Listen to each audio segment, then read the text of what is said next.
Hello, we are live. I am here with Gina and Keith, and Keith seems to be having issues with unmuting himself. So we're going to start out talking to Gina, and we're going to introduce the panel of guests that we have going on here. Thank you.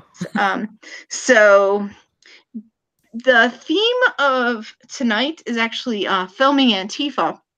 So they've both filmed Antifa, but in very, very different ways.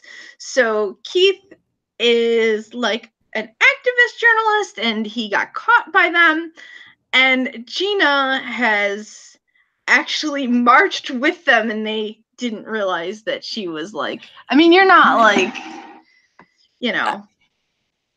What am I? Well, I mean, you're more like, I don't know.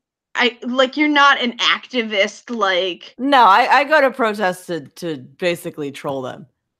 Right. Yeah, exactly. So he's more of a serious, like, conservative journalist. Yes. And I think he went undercover at one point. I don't know if he was filming them, but I think he went undercover. Aha. And so he kind of did the same thing, but like you march with them and like they have no clue.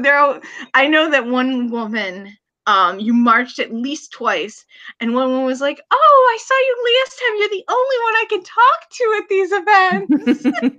There was that one woman I ran into. I ran into her at a summer protest, and because I saw her husband kind of screaming at the Trump supporters, that Trump supporters started showing up in at New York events, which is very interesting because they're New York City Trump supporters, so they're a little wacky. But I live here and I know all of these people, but all the protests are on Saturdays, and I'm Jewish, so I don't end up going to them. Oh, I see. But if there was, every once in a while, there's one on a Sunday, but I always don't find out. Ah, here he is. Okay. Hello. Sorry about that. That's all good. All right. So it looks like, by the way, just to cut in here, it looks like we are live, but there's no chat, unfortunately. Oh, maybe people can't. Yeah, I think we may also be the only ones in here for now, but it's still going to be there for the replay. I'm going to jack up his volume a little because he is quieter than us. So, yeah. Yeah, I got it. Volume all the way up. So. Okay, yeah. So,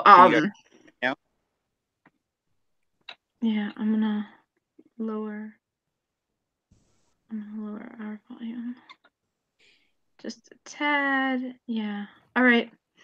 It's funny because it says Analytical Chick adjusted your volume. I'm like, no kidding, I adjusted my own volume. Yeah, it's weird that it does that. Yeah. It's probably a poor programming on the part of whoever programmed that in. Yeah. So, but you guys have slightly different angles, but you've both filmed Antifa, different coasts. So she lives here in New York City, but I've never met her in person or anything. And Keith lives on the West Coast and has filmed them up and down the West Coast. All right, so Gina, why don't you tell us a little bit about like filming Antifa from your perspective? Well, in general, the people that I'm filming, it's not necessarily Antifa.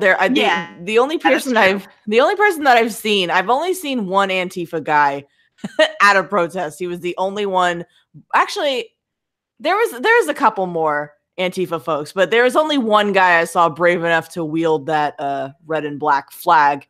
In general, the folks that I kind of run into at the protests are just angry New Yorkers, and they're not really sure what they're angry about, but they're angry and they're mad about crazy things that go on. I just am very interested in the idea of people leaving their homes to stand in the street and feel strongly enough about something to protest it. So I want to figure out what it is they're doing, and that's what fascinates me. So that's why I kind of just go and live stream. But like, I want to be a troll too. Like, I want to troll a little bit, and I'm so cute that it's very hard to be mad at me. So. Well, and the other thing is, I don't think most of the time when you're at these things, like, you meld in. I remember the first video that I saw of yours, I don't know if it's the filmed, when I say Antifa, you filmed the group Usually Refuse Fascism. Yes. Like, you filmed at least, I don't know if it's only twice, but I've seen twice where you filmed them. Mm-hmm. Yeah, I would say there's two major protests that I've been to that were specifically that group. Yeah. And one of them, you went to both sides and you were like standing around the Trump supporters and they were like, oh, you're one of them, this and that, and you're like, actually I voted for Trump. Yeah. Yeah, that's what makes the guy believed you. Yeah, that's just makes it all worth it, truthfully, because it's just, I kind of like I like the fact that when someone doesn't really know what kind of side you're on or anything, like quote unquote side. Mm-hmm. I didn't even know at that point. Right. I was watching the whole protest, and this was like maybe 2/3 of the way through. Mm-hmm. I was picking away at it, like a half hour here, a half hour there.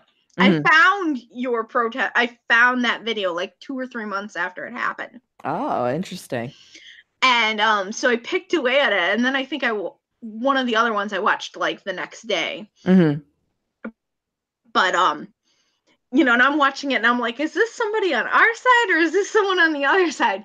But I think that's why like they don't give you problems, because they assume you're one of them. And it's funny that if you're not like asking questions, like a lot of people, they're like, oh, I'm going to be a citizen journalist, and they go to these events and they like ask them all these questions, and they're like, mm-hmm. Yeah, did you know, mm-hmm. And then they get kicked out of the events. But you don't do that, so you've never been kicked out. No, it's very like stealth conservatism, I think, is kind of how I'm doing this, because there are conservative journalists out there who they film these events and they want to be the star of it, obviously, because they're the personality. So they stand there and they have someone film them, but they're not showing the other side of things, Like I go to these protests because I want to show my observations. It's more about like, even people I disagree with, like, I think it's fine to give them a chance to speak and to give them the chance to like kind of pitch themselves, So even if I find that I don't have any common ground with them, really, like there's always something, that they'll say that I'm like, okay, I see where you're at least coming from, but there's a lot of folks out there that I call them cringe conservatives, because they're just cringy with the way that they do things. I love that. Thank cringe you. Conservatives. Yeah, they just like they're conservative, and that's all well and good. But the way that they go about their conservatism is just like a shove in the face of like, look at me, I'm owning the libs all the time, and it's like, okay, that gets boring after a while. Like, give me something. Mm-hmm. These are the very same people that don't even know who their congressperson is. Yeah, that's true. That is true. They might know their senator. Sometimes they don't. Like, they would living in New York, but some of these people don't even know who Kirsten Gillibrand is. Like, yeah. Like, you're really not an activist if you don't even know who Kirsten Gillibrand is. Yeah, it's pretty crazy. So, but then there are other ways that you can be an activist, and big picture politics, I don't know a lot about, and I don't really mess around with. I'm more like on the the cultural, social Marxist side and studying that, and rather than the big picture politics. Right. I mean, but I think there's like the basics that a person should still, have down. Like, you should at least know who your senators are and who your congressperson is. Yeah. So, and know what a whip does. I think that's even more advanced than I would like. Oh. Yeah, that's still, yeah. I mean, sorry, I work in a newsroom. It's just what you do, Yeah, you still work for Fox? Well, I don't say who I work for now, but I did once work for I worked for Fox News for I'll say 6 years. I was there. So it was good. Yeah, they were very good to me. I had a great time there. Wow. Yeah. So, and Keith, his interesting story, I don't know if you know this, he's most famous in conservative circles for basically getting the crap. I'm sorry to be so blunt, but do you want to tell the story to our viewers in case they don't know? They probably know who you are, but don't know what's your name. Sure. Yeah, it's funny. I run into people all the time who know me, whether it's Antifa or Revolutionary Communist Party or BAM or Refuse Fascism. They all know me well. But I'm always surprised at an event when like people on our side will come up and go, "Hi, Keith," and I'm like, "Yeah, I've never seen the person before. I know anything about them, but they all know me." So and this has been 2 years or a little over a year after that happened. But basically, I started watching Milo videos where he's tearing apart feminists and stuff, and then I heard that Milo was going to be at UC Berkeley. I thought, when I found out, it was too late to get tickets. But I also heard that there was going to be some kind of a protest and there was threats of violence. I thought, interesting. I'm going to take it on camera and check it out. At the time, I didn't know who Antifa were or anything. So this is February 1st, right? Right. Of 2017. Yeah, that incident is what woke me up. I found out about it in April of that year. Continue. Yeah. So, I went there and I was shocked at the lack of police interdiction or whatever you want to call it. The police just basically stood there. A couple times they shot rubber bullets, and the people ran and then ran back, and they shot rubber bullets again. People ran and ran back, but Antifa were using police barriers to smash the windows of the student union building. They were shooting these firecracker things up in the balcony at the cops, and the cops really didn't do anything. And then they just completely ran amok. And that was my first taste of Antifa, and that was the first riot I'd ever been in and filmed. And I was kind of hooked. And so when I heard about the March 4th March for Trump one and MLK Park in Berkeley, I knew there was going to be violence there. So I was like, man, I got to film this. So I went early. I went there I was at about 8 o'clock in the morning, and I met Yvette Flarka, who then I really didn't know much about her. I talked to her. I went around talking to some of the different Antifa and filming them while I was talking to them, and no one objected. And I never went across to the Patriot side. I just that whole riot thing on the March 4th. I was just with Antifa the whole time and talking to them and trying to figure out why they hated the other side so much. With the Battle of Berkeley, April 15th, same thing. I was with Antifa from 8 a.m. till whatever 3 or 4 p.m. the whole time, talking with Antifa and filming and stuff. And I think they just kind of figured I was part of them. If I wasn't Antifa, I must be a pretty staunch supporter of Antifa and their idealism and so their ideology. And I was at the most of the I filmed about I think 25 events or so last year, all the big events, all the big riots, from LA up to Portland and back. Then more recently, it's just been most of the action has been in Portland, but for a long time, for about 7 months, I was fine. I spent hours and hours and hours with Antifa, talking to them and trying to figure out why that they hate us, the other side, and it's like, and when you don't want to, when you go into enemy territory, you don't want to show any kind of fear or nervousness because that can tip you off. So before I would walk into them, I would just kind of try to get try to get their thoughts and ideology into my brain. So I start kind of trying to soak it in and feel like I'm one of them, kind of and I sometimes would chant with them, and so when I was perfectly calm when I went in with them, nobody suspected that I shouldn't be there. And the entire kind of like how Gina here. That's your name, right, Gina? Yeah. Yeah, that's how Gina films hers, is she's stealth like that. You started out like that, but then you got undercovered. So scary.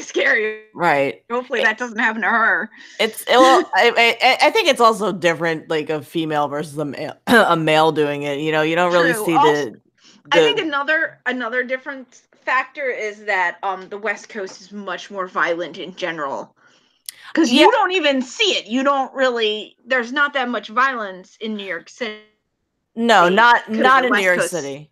There's been like scuffles more stuff so in DC, but not here. Right. Like in New York City, like people, it just feels like people are a bit too lazy to to fight one another. They'll fight with their words. The other thing is, I think the cops here, even though the leadership would probably approve of like standing down, the cops here are actually really decent, I think. Oh yeah, no, the cops definitely do a great job. I've actually talked to a couple cops. Like there was one time I was patrolling and it was like it's like a parade here in Manhattan, the way that they do these protests. It's literally like the cops are there, they keep the barrier, they keep the peace, and they just lead the protesters. Like we went, Columbus Avenue, Columbus Circle, and then they would go down 57th Street, and then around you see Trump Tower, and then you go back over to the West Side.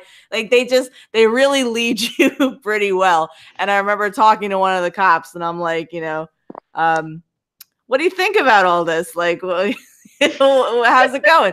And he goes, should I say what I think or what I've been told to say?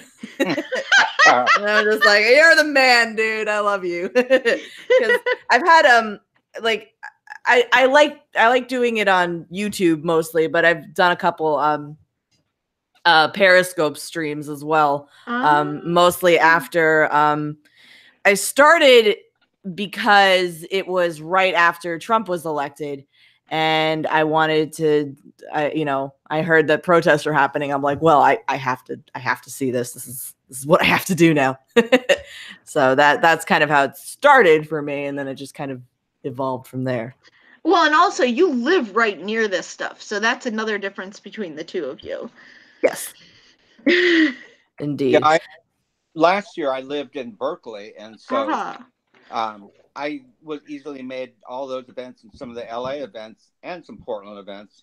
And, when BAM was holding a strategy meeting a couple days before August 27th last year, I went in with my cameras and tried to break it. Basically, I and a few other people decided to break up their strategy meeting because they were trying to figure out how they could attack us the next, coming weekend. And we broke up their meeting, and then they left all pissed off.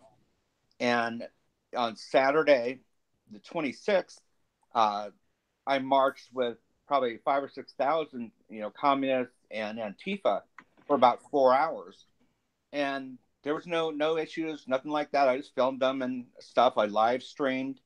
And right at the very end, I hear someone say, "Fascist," screaming. I looked up, and there's a lady with blue hair who owns a revolutionary bookstore. What is with them and those weird hair colors? Yeah. Anyway. And she's pointing at me, screaming, "Fascist, fascist, there's a fascist." And I'm like, oh, shit. I'm like surrounded by 5,000 communists, How scary. Yeah, and so it's like, okay. And then they got on the bullhorn and started calling me out. And so I kind of stepped out of the crowd, and some Antifa also stepped out and followed me. So I just like, oh shit, I gotta get out of here.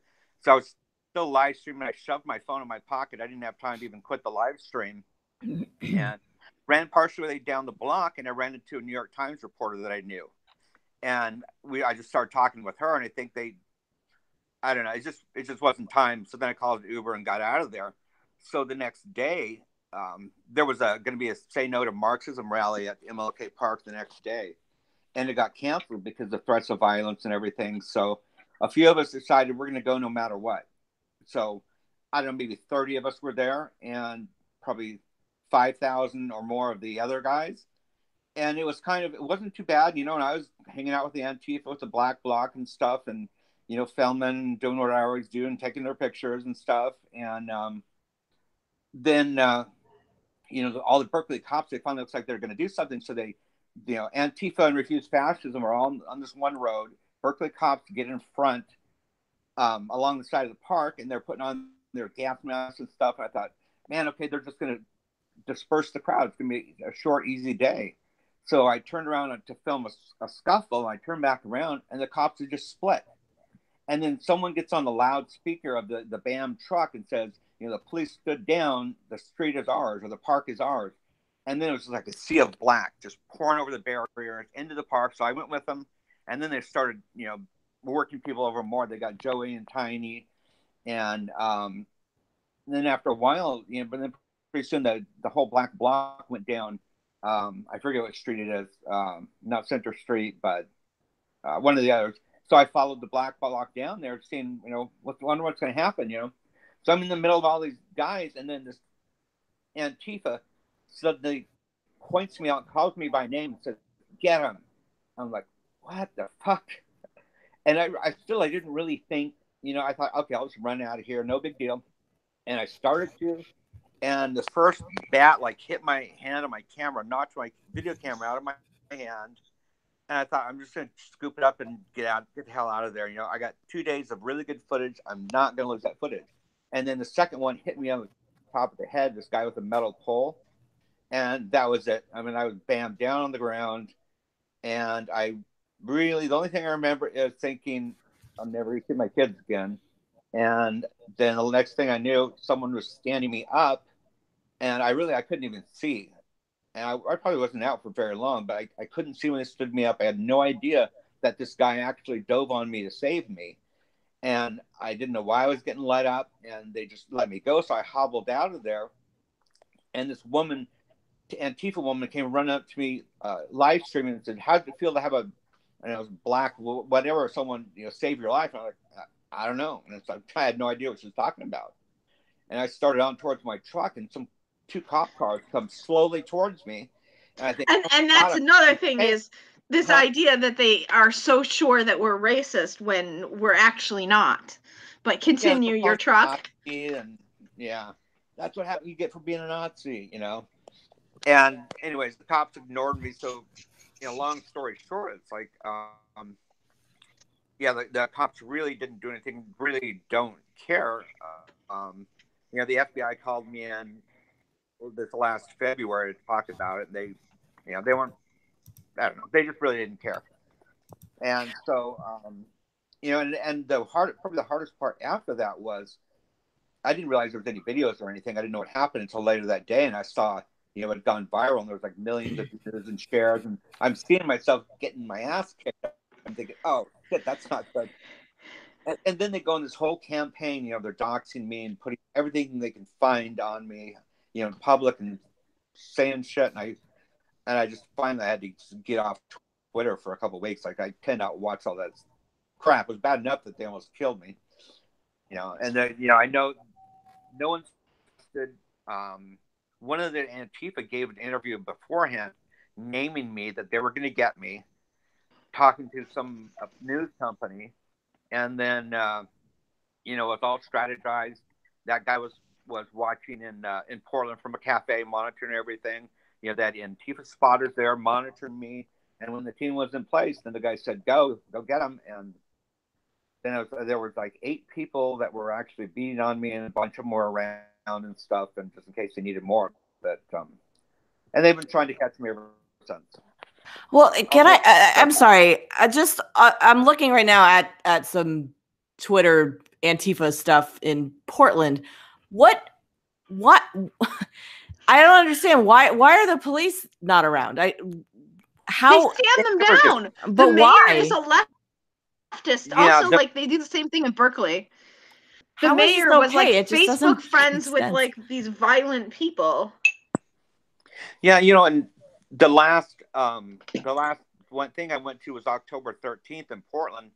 It was a night march, and March for Law and Order, because Antifa had been running amok through the streets for about 5 days, and finally Portland citizens were calling Patriot Prayer to come down and clear the streets. And so we decided to come down, a bunch of Proud Boys and Patriots, and of course then the streets were clear because we were coming there, and they were all gathered in one spot and behaving themselves. And so but then we went around a corner, and then there was all these Antifa just lined up, and I knew it's like, shit, there's going to be a fight.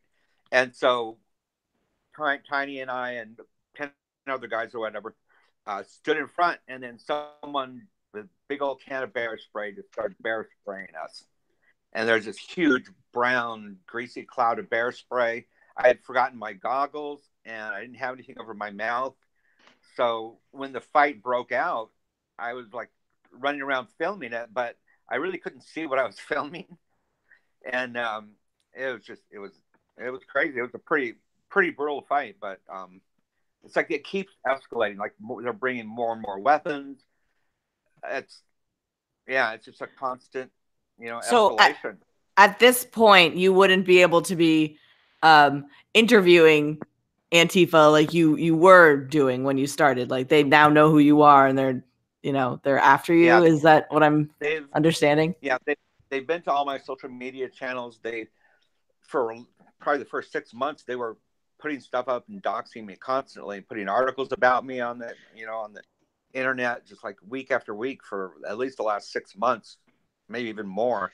But yeah, I've been to events where no cops were there, no patriots were there around when I went there, and they didn't do anything, harassed me some, but I kind of felt like on June 30th that was going to be when they were going to make their move, and so I brought a bodyguard. First time I've ever had anybody watch my back in the entire 18 months, and then they made a concerted effort to get at me, and I kept wanting to get closer to film them, and they were throwing stuff, and like a wine bottle smashed at my feet, and I saw bats getting thrown, clubbed, rocks, bricks, just like a hail of shit coming at us. And I forgot my helmet, of course, then also. But and so after that, then it was just like a big battle, and we never started, but we've been finishing it, and that's been part of the problem, and that's why the Proud Boys are getting a whole lot of heat, because now that they're beating the Antifa on the street and beating them bad, then the tactics have changed, and they're going through all their PR campaign to declare Proud Boys a hate group, and getting people fired regularly. And it's they were doing that before a little bit, but yeah, they've definitely ramped that up. Oh yeah, they stepped up their game in a huge way. Just a couple of days ago, one of the Proud Boys who was working at Comcast for 10 years lost his job over just a bunch of bullshit. Some of them in New York City, I believe, got doxxed and arrested and stuff like that. So arrested for self-defense. Who did? So there was an incident. Gavin McInnes spoke at one of the Republican clubs. I don't remember which one, because there's two of them. Right. There's one on the west side in Manhattan. There's one on anyway, so he spoke at one of the clubs, and a lot of the Proud Boys went to, and when they left, I think one of them left first, and there was a bunch of them behind him. So this Antifa came at him and started to beat him up, but then the other Proud Boys were walking out, and they were behind him and saw it and jumped in. Yeah. And the Proud Boys got arrested, and I don't think the Antifas did. I mean, the ones that fought back to protect their people. But what is Antifa's end game at this point? Because it just seems like they just want to destroy, and but yes. Is that so it doesn't make any sense to me. Just how do you get how is this progressive?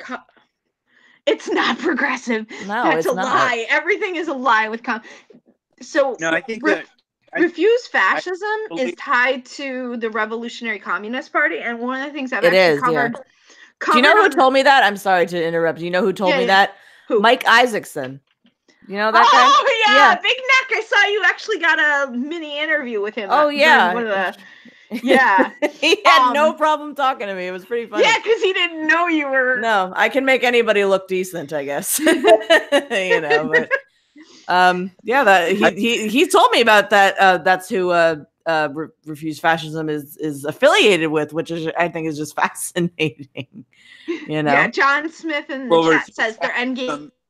communism. That's actually something I cover here on my channel. For those of you who came for Keith or Gina, please stay for my channel, subscribe to my channel, check out my content, plug to myself.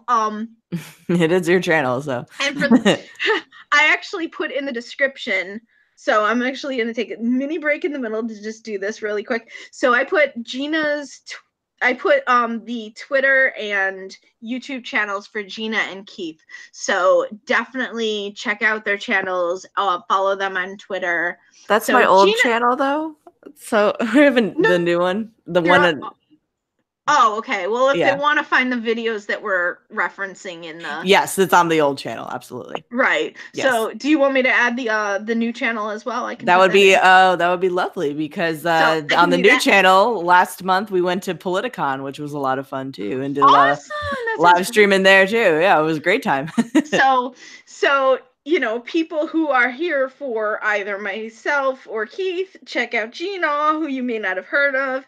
And same thing, you know, basically, if you're whoever you're not here for, that you are just meeting, so to speak, on this live stream, check out all our stuff. Anyway, continue. We were talking about. What were we talking about?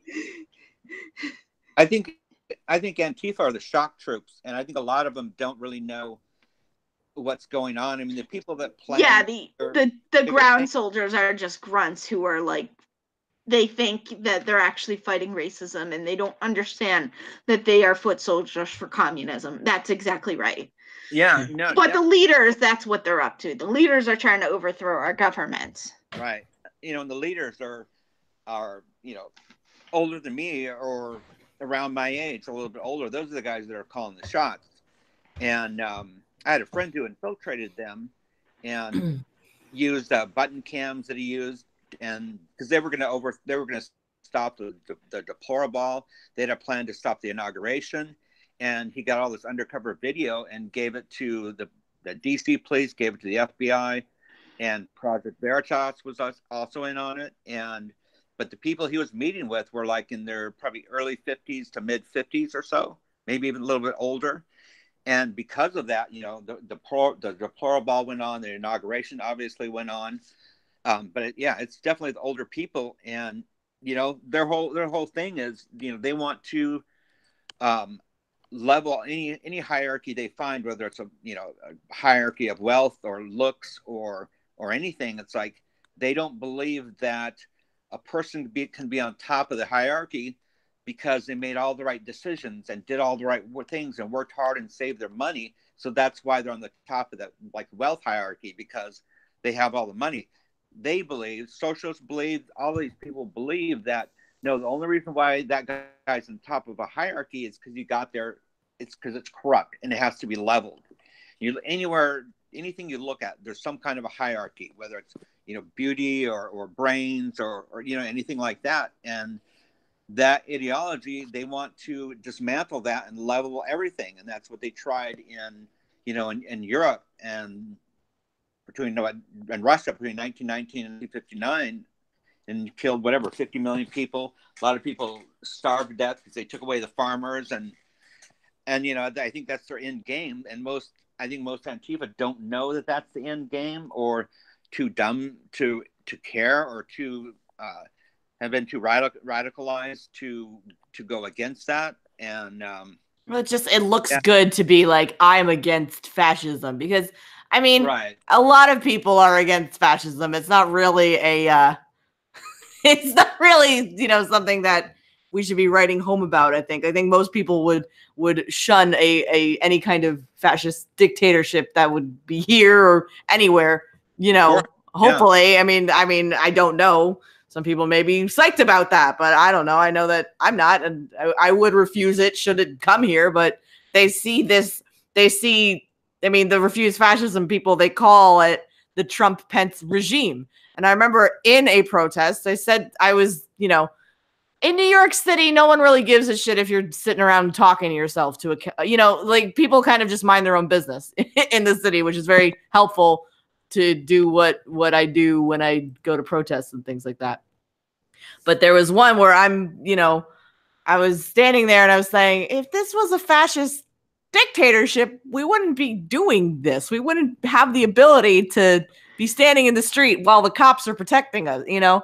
And some older woman came up to me and she goes, well, you know, this is what they did when they were protesting against Mubarak in Egypt. And I went, wait, this is the Arab Spring? And she's like, yeah. And I'm like, okay. I don't think we can compare the two, but okay. Like, that's sure. She's like, people protested there too. I'm like, yeah, they sure did. And like, not, yeah, and they're now killing Christians in that country. I mean, yeah, it is. I mean, yeah, putting but them you in know, jail at least. I don't know if you guys have followed the Aja Bibi, I think, is that her name? OANN has been covering it. And a Christian woman was in jail for 9 years in Egypt, and they finally let her out, but they won't let her leave the country. And she's trying to find somebody to sponsor her to get her out of the country. And the other countries that are Christian countries are not helping out. So I know OANN has been covering it, and I watch a lot of Liz Wheeler, who I think it's mostly Liz Wheeler who's covered it. So plug for Liz Wheeler as well. There you go. Everybody also subbed on OANN. But yeah, you were telling the story about this is supposedly that's supposedly what happened in Egypt, and you doubt that. It's as do I. I think the issue is that a lot of these protesters, while I guess in their minds they're there with good intentions, they don't like what's going on in the country right now, and it's mostly based at it's mostly anger at Trump because they don't like the guy, and I see arguments all the time like, oh well, you know, he's abrasive, his personality, and blah, blah, blah, you know, and I say, okay, I get it. That's fine. You know, you don't have to like every single person that's in your field of vision, but you can't deny what is being done here. There is good things happening. There is a lot of reaching across the aisle that is really kind of going unaccounted for. I think that, you know, the people kind of forget about.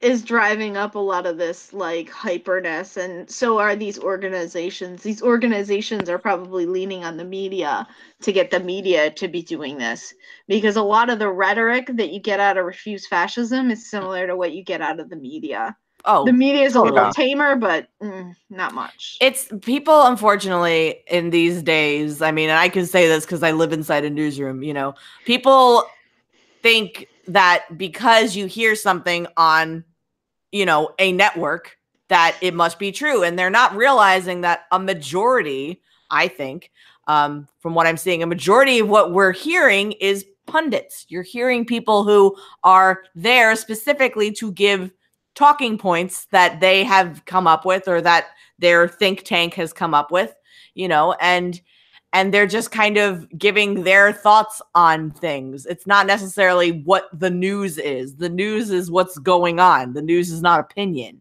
And people are taking that opinion and running with it and saying, well, they said on CNN, like, you know, all these they don't know when it's an op-ed and when it's actual reporting. I got into a leftist on Twitter about this, I think last night even, or maybe it was a couple days ago. I can't remember if it was Chavez, but it was within the last few days. And they were trying to tell me, and I was like, no, they didn't. And I was like, here, watch this video. Which was a video explaining how the parties didn't switch. And they were like, here, read this article. And I look, and it's an op-ed. Then finally I blocked them. Yeah, I mean, it's unfortunate that that's, you know, how people take in the news, and they hear these opinions, which I'm not opposed to, like, having opinions about, you know, what's going on. It's always good to get that viewpoint. Like, you want an expert opinion on certain subjects. Like, why not? But it's not news. It's opinion. Yeah, exactly. Yeah, but it seems like all mainstream media news now, they're not reporters or journalists. They are basically activists. And that's, you know, they have everything is tainted from, you know, if they're MSNBC or whatever, you know, everything they say is coming from opinion and tainted by their left-leaning activism. It didn't used to be that way years ago. Years and years ago, CNN was a reliable source of news. And all those other channels, I think, were, maybe 20 years or more ago. But it's definitely not the case now. It's like, I don't know about CNN. I never really watched CNN, but I can tell you I used to watch CBS local news growing up. And like one thing that I've noticed is they used to actually cover like the stuff going on in the Middle East, and now it's like everybody is convinced that that nobody is trying to kill us. When growing up, I heard about all these like death to America type chants and stuff. I heard about that stuff growing up. I mean, you're older than me. I think I'm older than Gina. So I'm Generation X. I believe you're like a few years older than me. I think we discussed it on Facebook. But yeah. Gina might be a little bit younger than me, but I don't know by how much. I'm 32, so. Oh, okay, yeah. So we're spaced out by I think about roughly 10 to 12 years apiece. With me in the middle. Or maybe less on the part of me and Keith, but I'm not sure. I don't remember. He told me his age, but I don't remember exactly. I know he's older than me. But Gina, you mean 23. But, yeah, I mean, growing up, the news actually reported stuff. Like, I can remember being in the early 80s, I was like 5 years old or whatever, less than 10 years old, when a lot of the war stuff was going on with like Lebanon and stuff. And I didn't know exactly what was going on, but I can remember being like curled up on the couch at my mother's feet or whatever, trying to curl up next to her.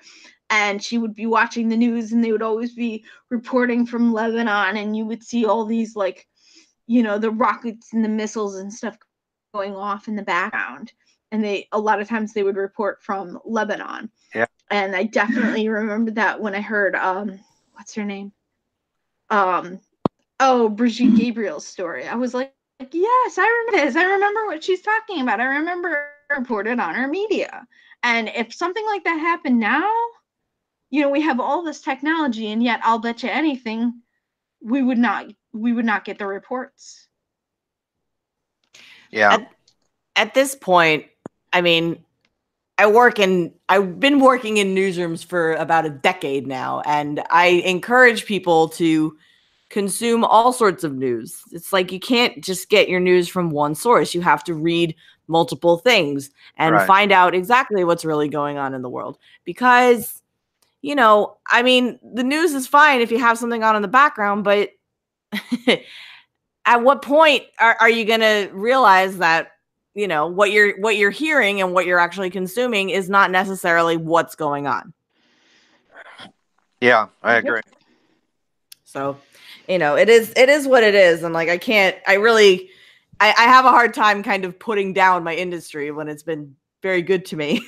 So I can't necessarily bash what happens, but I do say that, any given show or any given network, they have, the people that watch, and they know who their audience is, and they play to that audience, and they play to it very, very well.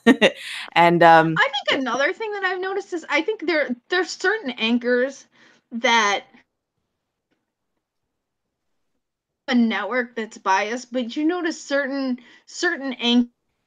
anchors on Fox or personalities on Fox that will give you more of a right-leaning stance to it. And then there's others on Fox. Like there's a few blonde girls on Fox that I don't know their name, but every time I see these blonde girls on Fox, the blonde girls on Fox that I don't know their name, that's a lot of girls on Fox. Yeah.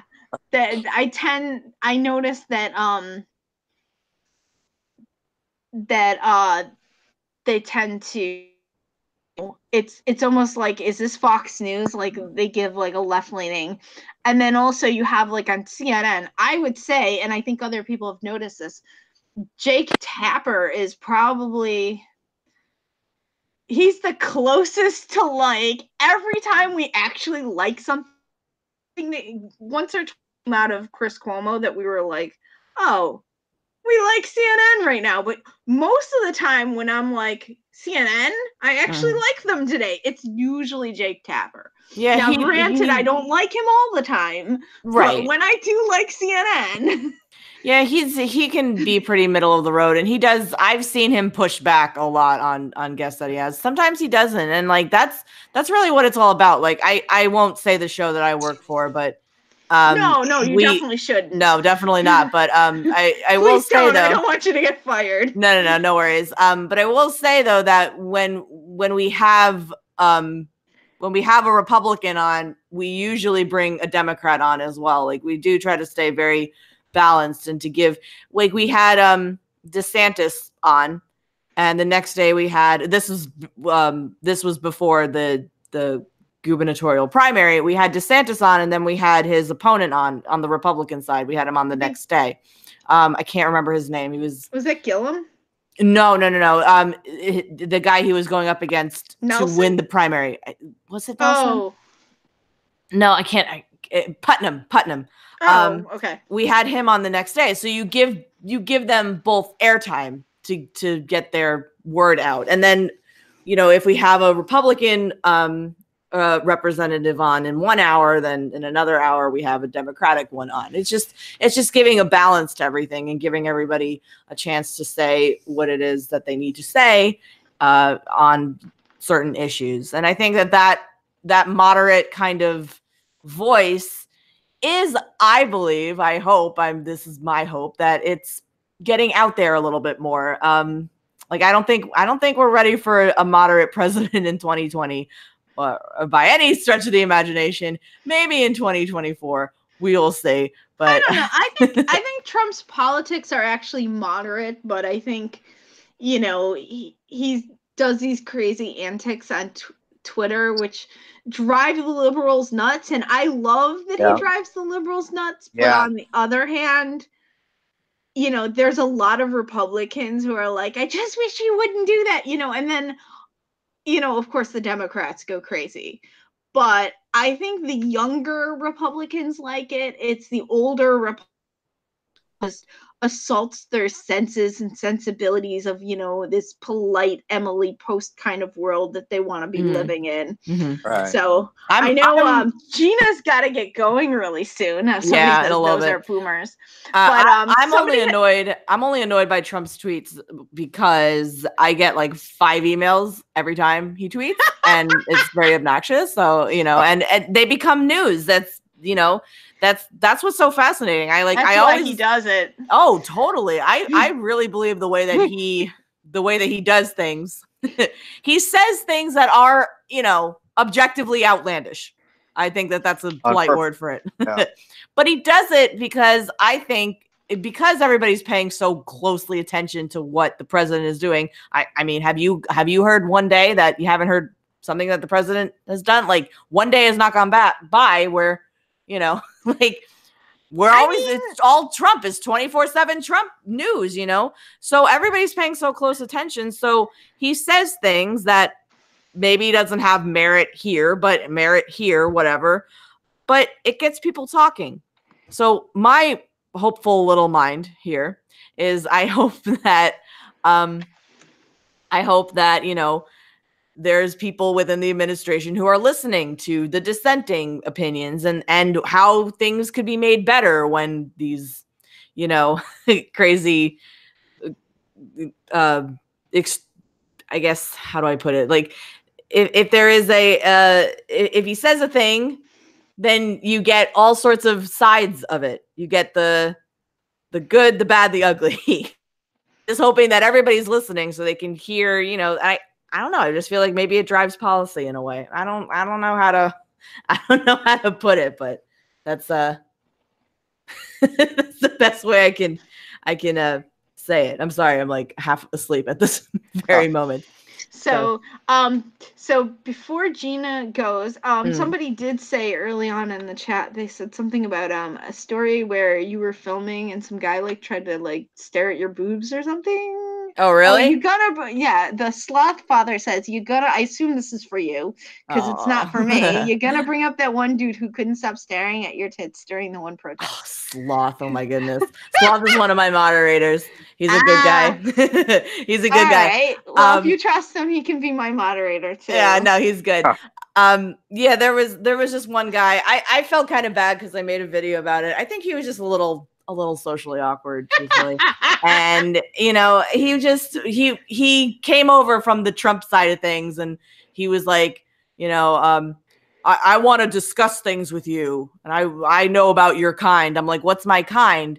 And he's like leftist, and I'm like, I'm not. I voted for Trump, and he's like, oh, like I think it just threw him off. The guy I was talking about, but I didn't know he was staring at your boobs. Yeah, he was getting a little familiar, and I was like, oh, just I kind of lost my temper. I went a little too Jersey on him because he said something like, "You brought this on yourself," and I was like, oh hell no, and I just kind of went off on that. Like it was dumb.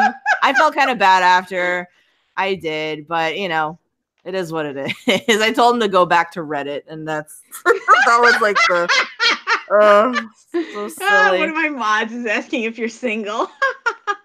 I'm very, very single, but spoken for. So I don't know what that means, but don't like single, but you might not want some stranger from a chat. I would say maybe I don't date really the internet sphere folks, but it's all good. Yeah. Do you even live in New York City, John Smith? Is that even your real name, John Smith? I doubt it. Close, but no cigar. It's all good. Analytical Chick, thank you very much for having me on the stream. Keith, it was very nice to meet you. I'm sorry I do have to take off, and it's Sunday. Okay. Nice to meet you. Of course, and thank you. I appreciate it, and I hope to see you guys soon. And have a good one. All right, take care, everybody. Until next time, Gina. Absolutely, take it easy. Bye-bye. Bye. So again, that was Gina, and I have her contact information in the description. She has an old channel, a new channel. On the old channel, you'll be able to see her the videos we were talking about, like the two try searching. Oh, you know what? Maybe I could try to find the videos and also link those. But two videos. Did you link your Twitter? I linked your Twitter as well. I was getting to that. So then, and also for Keith, I also linked his Twitter and his YouTube channel. Was there anything else I should have linked for you, Keith? My Instagram, Patriot Warrior Media Instagram. Send me the link on Facebook and I'll add it later. Or Twitter. Just send it to me DM on one of those two platforms. Okay. All right.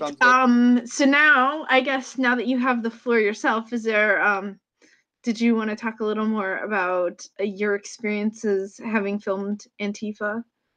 Yeah. Yeah, I do. Couple observations. When I was in last year, June 4th, the 2 weeks after Jeremy Christian killed those two people, and Patriot Prayer had a rally 2 weeks after. It was months ahead, but the news media decided that we had that rally to rub it in their faces after the Jeremy Christian thing, and they were still trying to say that Jeremy Christian was part of Patriot Prayer, even though he got kicked out a few times. But I was there, and I was with Antifa the whole day. But and I was asking them. I said basically, the other side pointing towards the Patriots. I said they just want to talk to you guys. Why don't you have a dialogue with them? And the Antifa were like, no way, if we go across the street, it doesn't matter if police are there, they'll murder us in the broad daylight. And, that's what all the Antifa were saying. I thought, okay, so they listened to the same person indoctrinating them and teaching them to say that. So then it went over to where a bunch of like the socialists were, Workers' Party people were. And I asked them the same thing. I said, hey, why don't you guys talk to the other side, the Patriots? They just want to talk. They want to have a dialogue. And they said the same thing. It's like, no, we don't want to be murdered. No way. They'll attack us. And I thought, huh. So then there was like, I walked around, there's different like Portland citizens that were just kind of snooping around and looking at see what's going on. And I talked to some of them, and they were basically said the same thing. They really believed that the Patriots, if they could, would tear them limb from limb.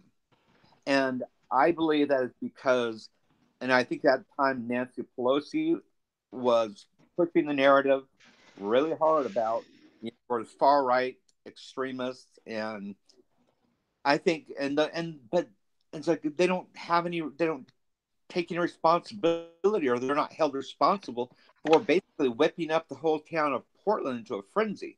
And there was maybe 300 patriots there, and probably 7 or 8,000 people, including Antifa, Workers' Party people, whatever, liberals that hated us because the media whipped them up into frenzy. Same thing with the day that I got attacked last year. Again, news media and lawmakers were all saying, Nazis are coming to Berkeley, got to stand up against hate. And so everybody believed it, whether you were a regular person in Berkeley or you were part of the whole thing. And of course, it blew up and was crazy there. But the media keeps doing it. The water. I can't believe Pelosi and Waters. I mean, Maxine Waters. They're whipping people into a frenzy, and the violence is definitely escalating.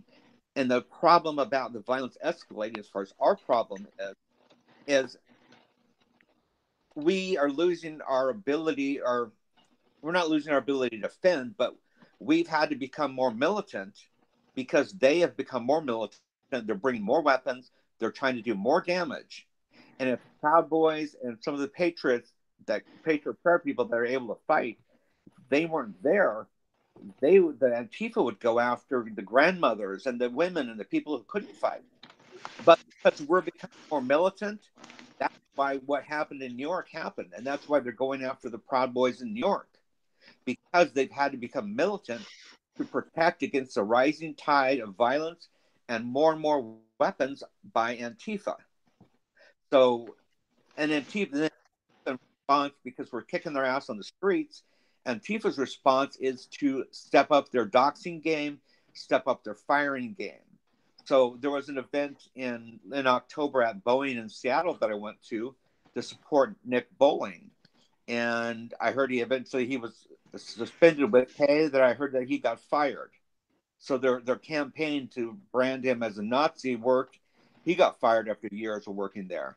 A guy that worked, Proud Boy that worked at Comcast for 10 years, got fired, I think, 3 days ago, because Antifa started their calling campaign claiming that they're Nazis, they're whatever, white supremacists, racists, and they fired this guy after 10 years of doing good work. And they've been doing that a lot lately.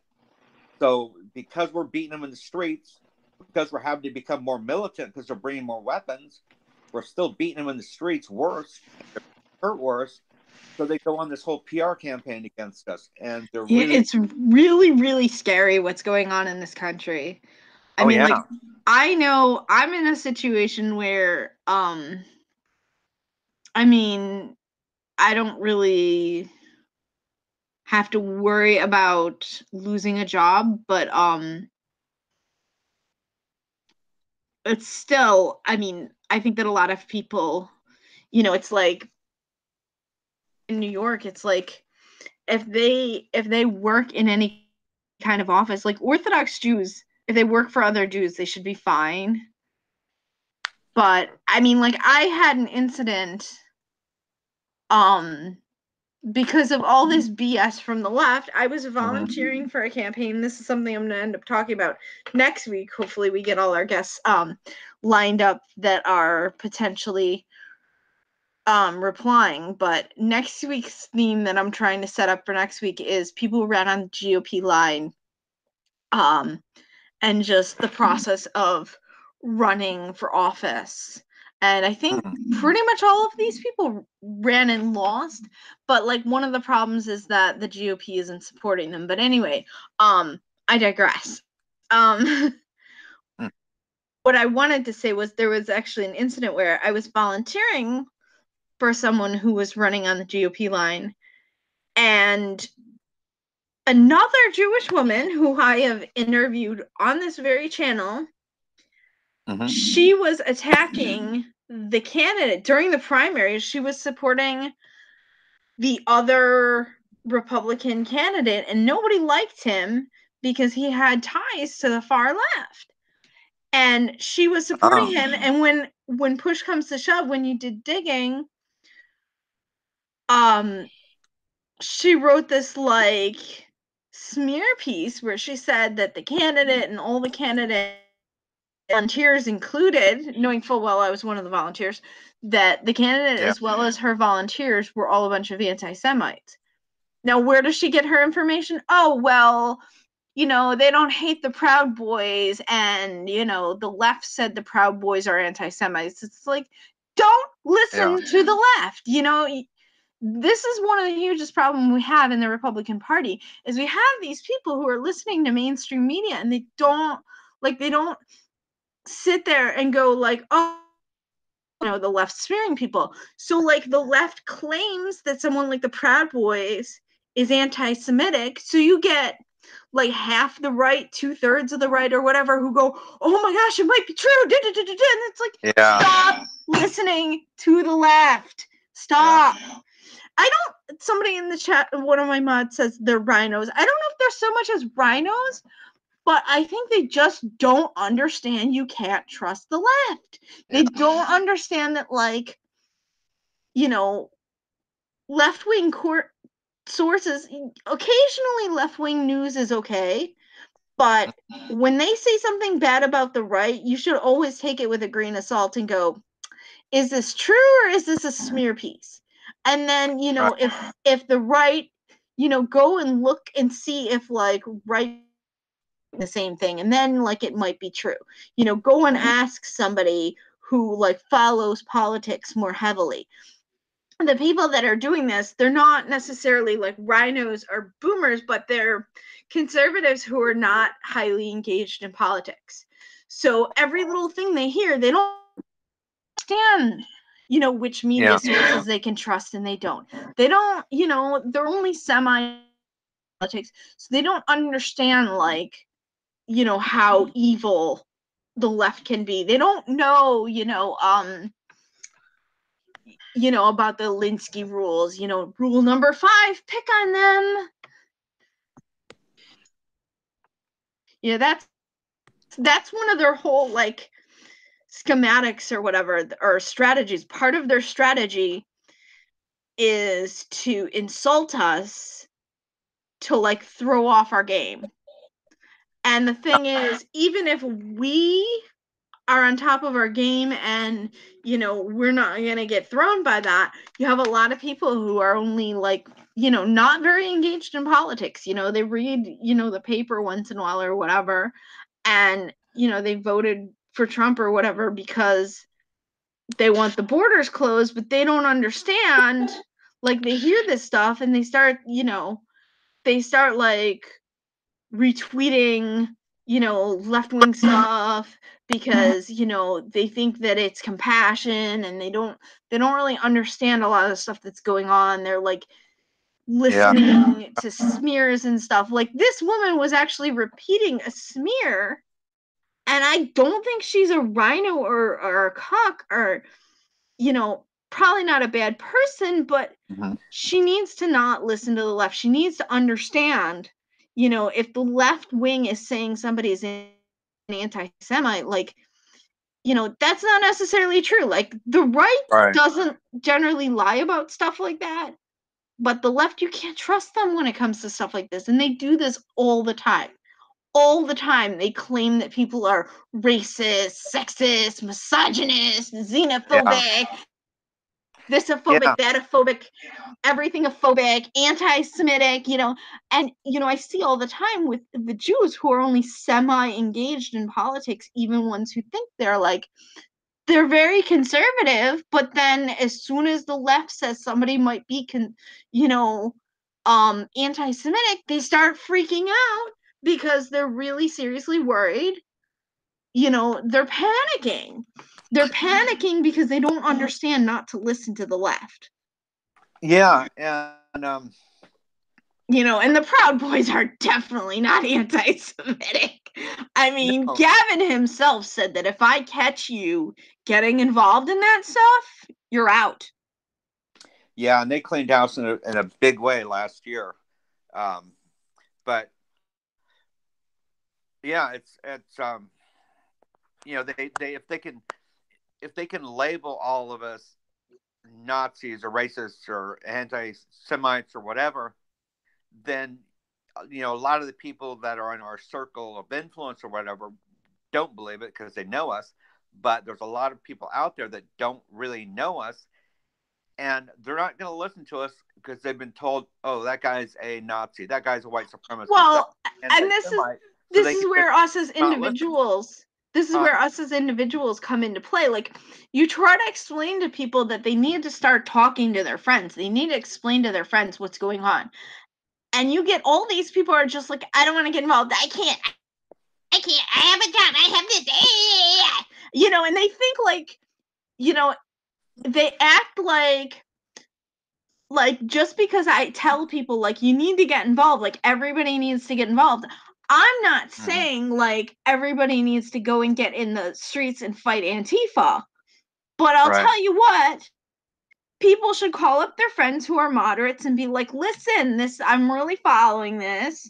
I did that before the election. I started texting people. I looked through my phone and I was like, here's somebody I haven't talked to in like 5 years. And I texted them and I was like, oh, are you following this Kavanaugh thing? What do you think of it? Yeah. I sent out a few different text messages to people I hadn't talked to in a while. I checked my niece's Twitter, discovered that she had turned into a leftist because she's a Taylor Swift fan. And I sent her an email and her Twitter changed direction. So I don't know if it else said something at the same time, but she never replied, but her Twitter changed direction. So interesting. And then today she was tweeting out something like retweeted something about Ocasio-Cortez sounding like a drunk girl at 2 a.m. or something. So she's changed directions with her Twitter. Good. No. On Republicans a few weeks ago.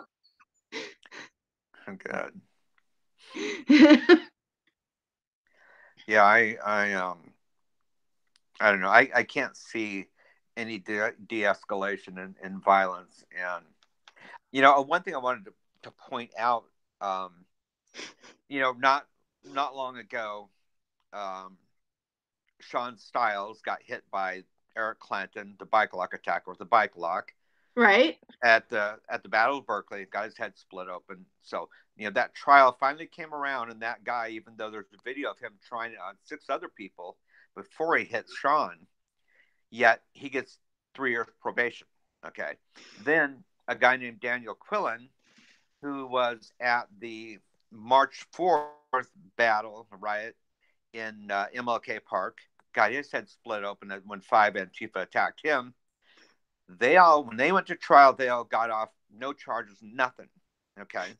Then there was a guy, and I even tweeted about this last year. There was a black guy at the Charlottesville thing, one of the Black Lives Matter guys, and he got into a scuffle with some of the guys there, the right guys there, and he got hit pretty bad in the head and got this gash in his head. And guess what? Those guys went to prison. Yeah, it's very biased. We have a problem where the people and this is the thing, is like a Republican judge or a Republican person in government, they're gonna do what's right. Yeah. A Democrat is going to protect the Democrats. Yeah, protect the power. That's the difference between us. And I don't know how much we should play dirty, but I'll tell you this: we need to start. We need to at least start trying to make people understand basically make people understand that, you know, the people that are moderates that are within our circle, like, try to get them to understand what's going on. Like, Yeah. everyone have a conversation with, you know, those people that you know who might be, especially like people who vote Republican but they just vote Republican. You get a lot of people go, oh well, they vote Republican, so it's okay, we don't have to worry about them, they vote on our side. But they still, like, constantly, I'm trying to explain to all these Jewish people who, you know, that listen, just because the left says somebody's an anti-Semite does not mean it's true. You cannot trust these people. You know, they smear all the time. I've been called an they called Dove Hinken a Nazi, and he is an Orthodox Jew assemblyman. He and Pamela Geller and me, you know, all Jews. I was at a protest that Pamela Geller organized, and Dove Hinken spoke there, and Milo spoke at it. It was here in New York City. It was protesting that Linda Sarsour was going to do a keynote speech, and we were hoping that they would you know, get another keynote speaker. Of course, like, we were not successful, but the Antifa who were on the other side of the protest, you know, they were screaming at almost everybody there. There were some Latinos for Trump. Most of the people protesting were Jews. Because one of the few times you get these people who, you get Democrat Jews and you start talking to them about, they all know, let me tell you something, they all know who Linda Sarsour is. That's probably why they've been stashing her away, because she's preventing them from, like, they're doing horrible dirty tricks to try to get the right-wing Druze over to the left. And one of the things they do is they accuse us of being racist, or try to convince us that people on the right are anti-Semites, when, I mean, this alt-right, the real alt-right, you know, what remains of the alt-right, these are no longer like people who are just white advocates. These are, they're leftist too. I mean, if you talk to these people, they want socialism. They say socialism is fine as long as it's only white people. Yeah, that's crazy. And one of my friends went into an alt-right chat, and he started dropping all these left-wing talking points, and they were eating it up like crazy. And he was telling me, like, he was laughing like crazy to himself, you know, having a good old time, like, basically trolling the alt-right. And he was like, yeah, socialism, you know, like, promoting, like, he was faking it, but promoting all these, like, socialist ideas, and just all kinds of left, you know, the same anti-Jewish talking points that the NOI uses. He was dropping some of those. He was basically using left, like, any kind of left-wing points that he could find. He was dropping left-wing points at them, and they were basically, you know, eating it up. That's crazy. Yeah. You know, you're probably familiar with Dr. Jordan Peterson. Yeah, a little bit. Not too much, but a long time ago, he's always said that we need the left and the right.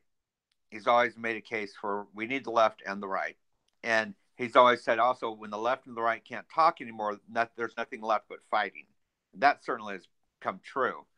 And he also makes the case, the reason why we need the left and the right is, like, for business and things, you know, the right brings one thing to the table, but the left brings another thing to the table. And when they can come together, it's better for business, it's better for growth in the country. And well, and we used to have that, but I mean, there's a difference between the old left that we had in the 60s and, you know, the 70s and the 80s compared to this, like, far left that's taking over. I mean, even until, like, 5, I would say, like, you know, I think Bill Clinton put a lot of stuff in place that people don't really know about, that even I don't know about, but I think he started a lot of stuff. But we really saw the left like become like a monster or an animal during Obama's time in office. Yeah. But what I wonder is, why is it that why is it that all social media companies are left? Is like, is it because there must be a reason why the left excels at social media, excels at creating all that stuff? Why they don't. Why isn't there they don't. They don't. These things are created by moderates, and then they get in there and they buy the companies, or they pull them onto their side. They go after influencers, and any influencer they can't go after to get on their side, they attack them to, so you don't tear them down. They get into, like, other people create stuff and they jump into it and turn it into what they want, what they need. But you don't think YouTube was purchased by Google. Yeah, definitely. What about Jack? What's his name for Twitter? I mean, that he's a leftist. I mean, I wouldn't call Mark Zuckerberg anything but a leftist. Right. And he's still in control of the company, and Jack is still in control of Twitter, and Instagram is also leftist. I'm guessing that there's stuff. I don't think that these people. I think that these people were generally like, the left came to them and basically like pushed them onto the left. You know what I'm saying? I mean, also, I don't know. have you ever noticed like all of this stuff is headquarters in San Francisco, Berkeley area, Silicon Valley? That area has been going communist for a while. Like, Refuse Fascism used to, before, when it was just Revcom, they used to be in upstate New York. They used to be like up somewhere between New York City and Albany. And they moved. They had a different name, and they were starting to get outed. And New York was too concerned with California, because California was already getting communist. Yeah. And then, they've been working and working and working to pick away at San Francisco and turn it into, total communism over there, to get all the people and get their people in power, or to get at probably both at the same time, and just working, all of those students, get at them. And, I mean, you look at, like, Yvette Filarco was originally with them. She grew up in the Finger Lakes of New York State. She started with them, I think, a little bit before they moved to California, and they brought her with them. And then you see what they do is like, or maybe they went over there. I forget the exact story. Come to think of it, it might have been that she went to grad school there and they might have recruited her that way. But, you look at, like, if she was in grad school in Berkeley and her family wasn't living there, like, how did she make ends meet? They probably came to her with a proposition to basically, like, give her housing, or she moved into, like, a cheap roommate situation, and they kind of, like, dug their fingers in her that way. Like, they find vulnerable people. Yeah. And then they control them, and they have more and more power. So, like, there's been stories where, like, they'll go after kids from bad homes, and they'll pretend to care. This has come out. I did a video, I don't know how much it was about this, but how they go after these kids who are, like, foster kids, or kids who, like, parents are beating them or whatever, kids in the ghetto and stuff who might not come from such a great home, or even, like, in a non-ghetto. They look for kids that, and this is why they probably have so many people that are teachers, and they get teachers, and then they have these teachers looking for kids who would be vulnerable. So then even if the teacher isn't going to do it directly, the teacher can identify these people, and then their own people can come, oh, we have a solution. They moved, there was this story floating around. They moved this guy from the Detroit area. They moved him into Berkeley. He became estranged from his family that like was already, you know, a tenuous situation. Yeah. And he like called his family and like told them how bad it had gotten and how like, you know, he wanted to like make up with them and everything. And even though his family was poor or whatever, his mother somehow, I think, got him a plane ticket. And as he was trying to leave, they wouldn't let him leave. They called the cops on him. Wow. And I think the cops jumped in, and I think he ended up having to like sneak away to a neighbor. And then I don't know how he got away, but eventually this guy got away. And then when he went back home to his parents' house, he tried to like warn everybody he had recruited for RevCom or BAM, not RevCom. Yeah. So I mean, and my understanding is there was a site that they like locked up, but it was like survivors of BAM, and there's supposedly stories of them doing this to multiple kids where they go after these kids who are like the type that would be like, you know, runaways, or like maybe they haven't run away yet, but you know, they have a bad home situation, they're not happy with their parents.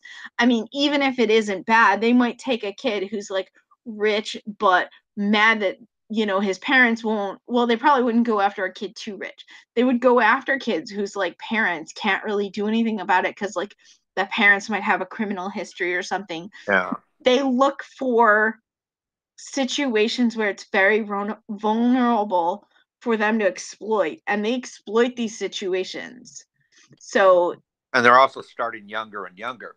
You know, yes. It used to be most of the indoctrination would be after they, you know, they get into college, and depends on where you live. My understanding is they've been getting really young in California now. Oh yeah.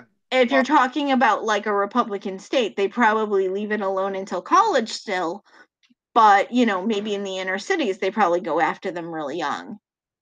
So I don't know, but I know some of the stuff they're teaching is just this crazy stuff. Like I know kindergartners are reading. One of the books was Some Boys Have Periods.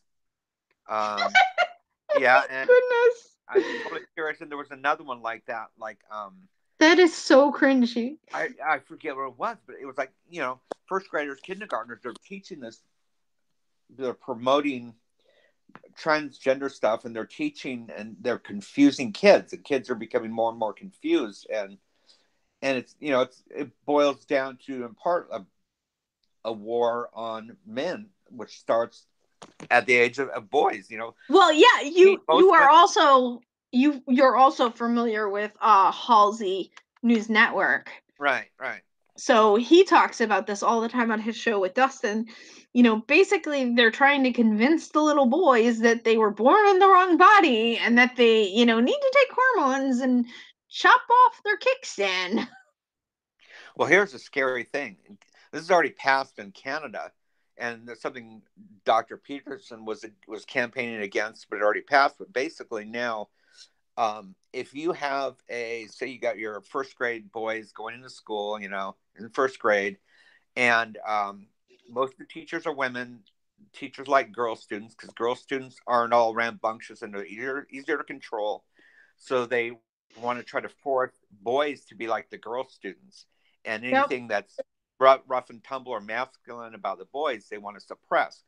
So it starts confusing kids. Then they passed a law that, you know, if your little Billy comes home and tells mom and dad, you know, I want to be a girl, or I think I was born a girl, and maybe the only reason why he is saying that is not that he really thinks he's transgender or anything, but all the girls, they don't get in trouble, you know, they have the best of everything because they're not rambunctious, and so little Billy, you know, decides, well, and they're bringing like trans people. I don't want my channel to get taken down, so I don't want to say the other word that even Blair White says, but they you know, they're having these people like come in and like read books to them in kindergarten and stuff. Yeah.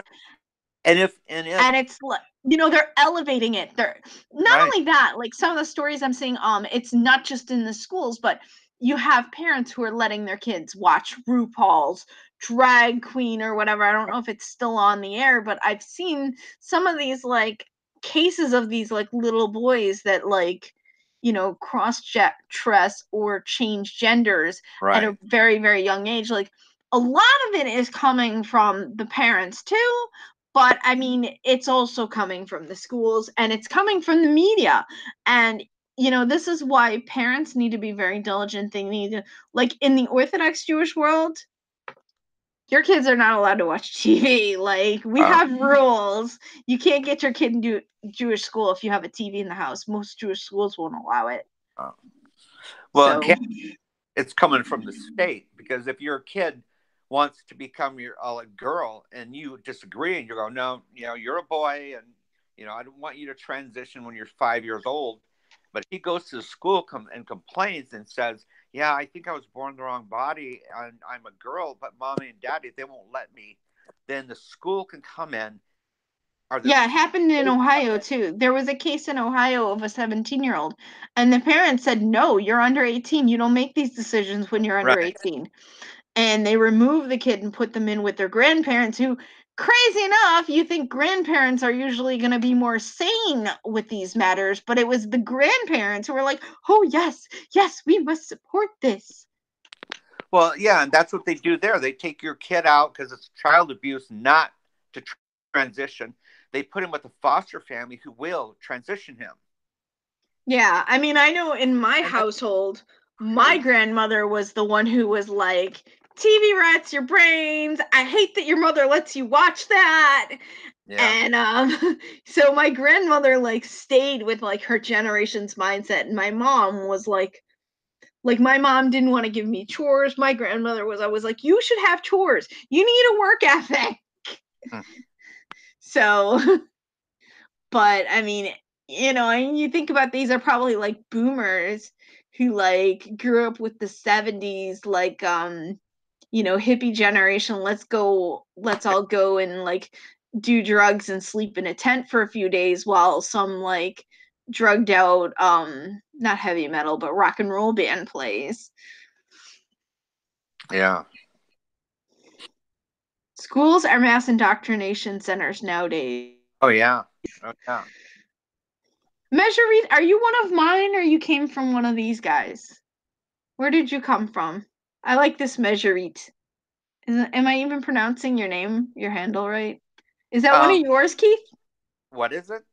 A Measureit or Measurit? No. No? Oh, maybe they came from because I don't think I've ever seen this person before, so I think maybe they came to watch Gina. Huh. So. Yeah, it sounds familiar. Yeah. Anyway, they haven't answered me as to where they came. Welcome aboard to my channel, Measurit or Measurit, however you pronounce your name. You know what I've noticed is what happens in Canada spreads down here. Hate speech becomes law in Canada and as spreading down to California first, then New York, and I guarantee. And it comes over to Canada from Europe. Yeah, and so if they're calling it child abuse if you're not letting your kid transition in Canada, it's insane. It's absolutely insane. This is the kind of stuff that like. This is what I'm talking about, people. Talk anybody who's like not a far leftist that you're friends with, like tell them about this stuff. Like find one of these articles and like send it to people who are, any kind of like, look, this is what the left is doing. This is why I'm so against the left. Please, please keep doing some research. Yeah.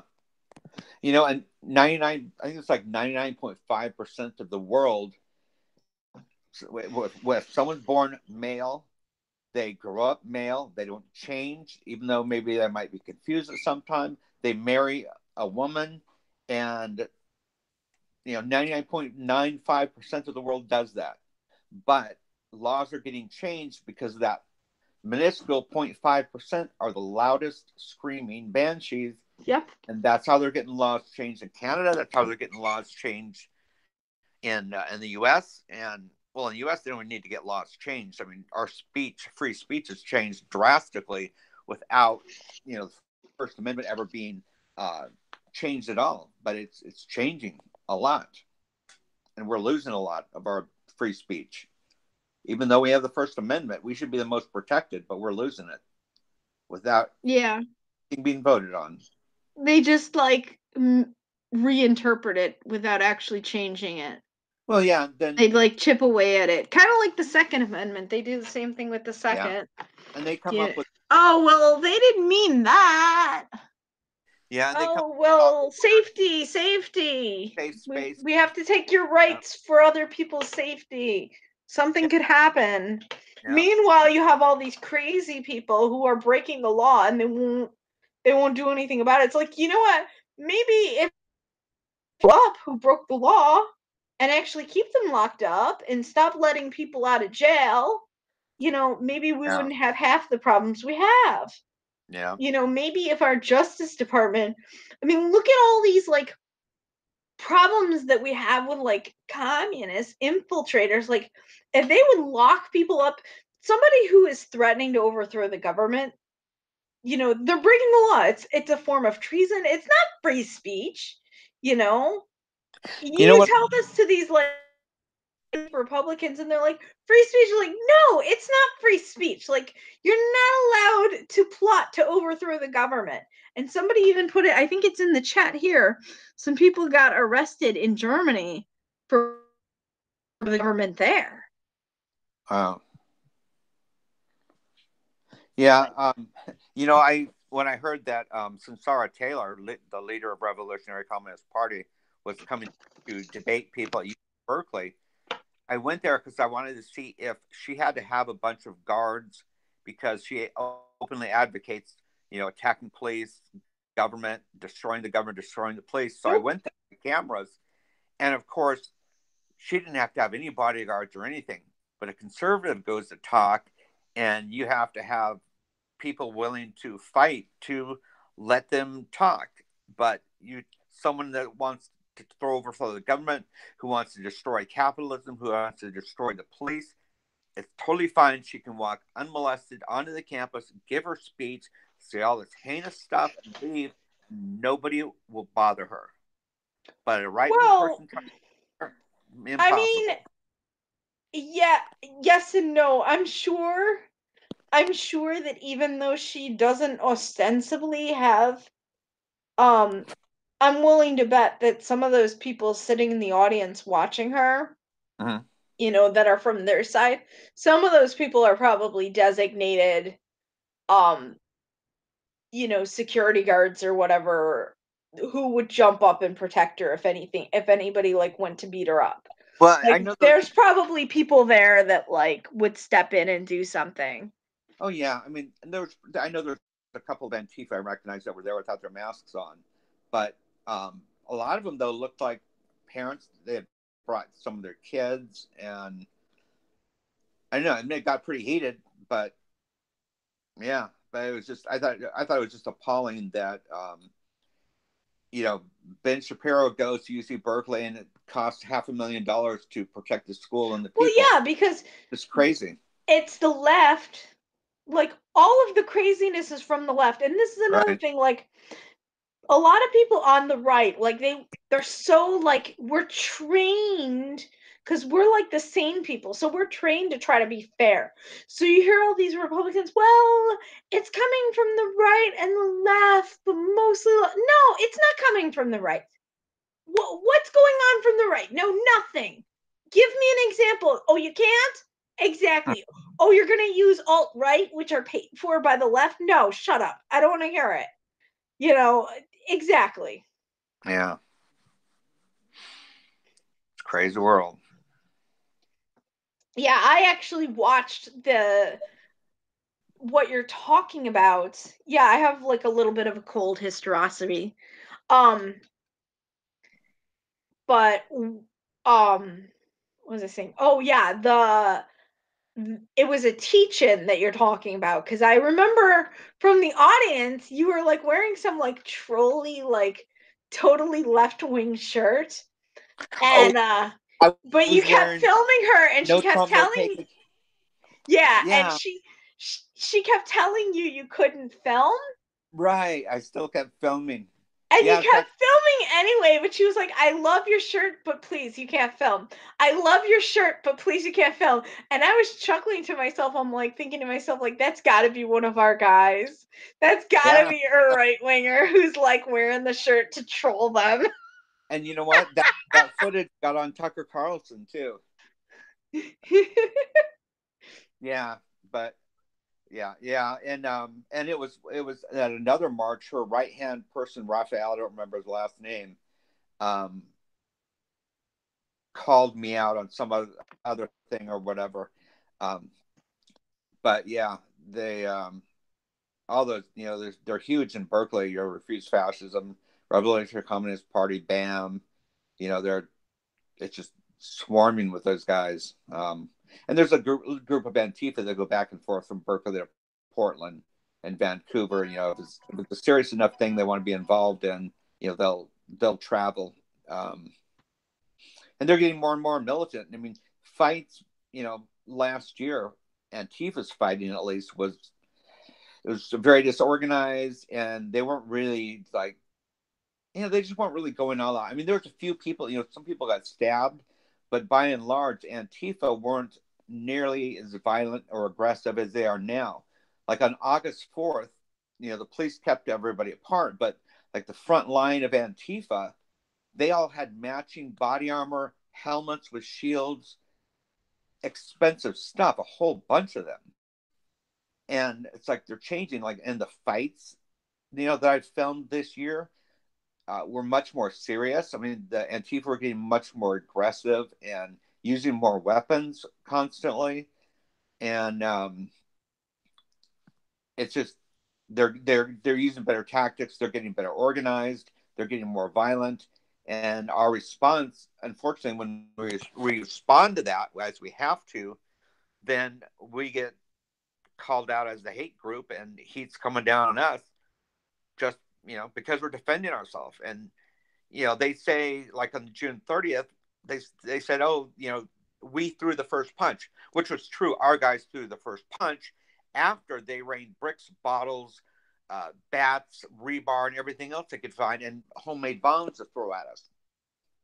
So, you know, they're still always attacking first. They're just getting more and more aggressive. But our response to it now is causing problems for us. I mean, we're getting kicked off social media left and right. You know, it's just almost all the Proud Boys got kicked off, and they're getting kicked off of YouTube and Facebook. And yeah, it's just, they're not winning on the streets. They're getting their asses kicked on the streets. So they're stepping up their game within media, and it's been working. Unfortunately, it's been working. So, you know, we need everybody, not everybody can go on the streets and take the risk. Yeah, exactly. Like this is why I said, just, you know, people need to, you know, the little things, like just get on your phone and talk to those people that you've known for 20, 30, 40 years and like have a conversation with them and tell them, like, listen, I'm not a monster, and the media is painting this group that I'm as monsters, and how long have you known me? You know, that's what we need to be doing. We need to be having these conversations with, you know, I mean, obviously, if somebody's like really far gone leftist, like I wouldn't bother with them, but anybody who's like normal, even if it's like a Democrat, but a normal Democrat, not like a crazy far left Democrat.